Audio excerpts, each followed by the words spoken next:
vraiment content. Je commence quand? Parfait, je vais être là. Yes sir, come on! J'ai eu ma job. Je suis vraiment content puis stressé en même temps. C'est comme nouveau, là. Je sais pas trop à quoi m'attendre. La recherche d'emploi, là, c'est une chose. Je voulais me démarquer. Je voulais montrer mes bons côtés. J'étais en mode séduction.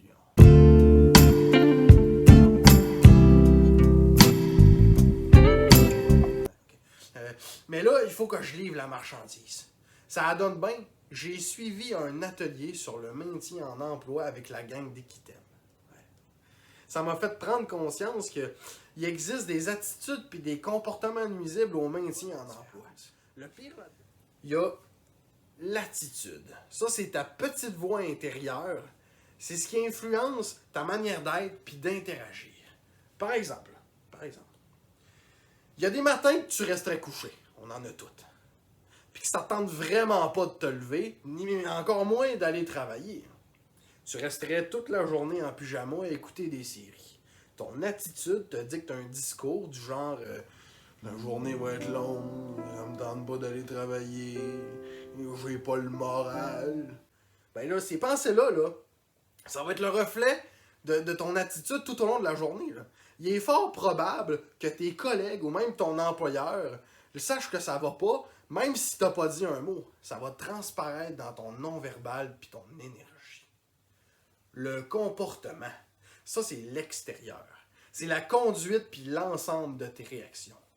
Ton attitude de « ça me donne pas d'aller travailler », et ça peut se traduire en comportement. Genre, t'arrives en retard à ton travail, tu traînes les pieds toute la journée, tu procrastines, ou bien tu t'impatientes avec un collègue. Là, on embauche une personne parce qu'elle a de l'expérience, une formation, des compétences précises qui sont recherchées par l'employeur.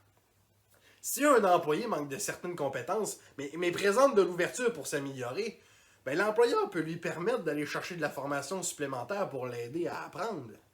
Si une personne a des problèmes d'attitude, c'est souvent plus difficile pour l'employeur de trouver des solutions, surtout quand cette personne-là ne démontre pas d'ouverture. Fait que ça m'a fait réaliser qu'à mon dernier emploi, je faisais souvent des tâches qui n'étaient pas les miennes, puis sans demander ni même m'informer. Je pensais aider, mais au lieu de ça, je faisais des erreurs, puis je manquais de temps pour mes propres tâches. Tu sais, mon patron m'avait rencontré à ce sujet-là, mais je me souviens que j'étais pas vraiment ouvert à sa critique parce que je pensais avoir raison d'agir comme ça. Je suis devenu frustré, puis j'ai commencé à avoir des conflits avec certains collègues. Je me souviens que cette attitude-là, puis mon comportement de petit boss, des bécosses, a fini par me coûter mon emploi. Ben, tu sais quoi? Une attitude, ça se change. Faut en prendre conscience de sa petite voix, puis de changer le script. Guillaume, relax, tu vas être bon, tu vas aimer ça, on va t'apprécier, prends ta place, mais reste ouvert aux commentaires puis aux critiques des autres. T'es capable. N'oublie pas de suivre Équitème sur Facebook, t'inscrire à notre infolettre puis t'abonner à la chaîne YouTube.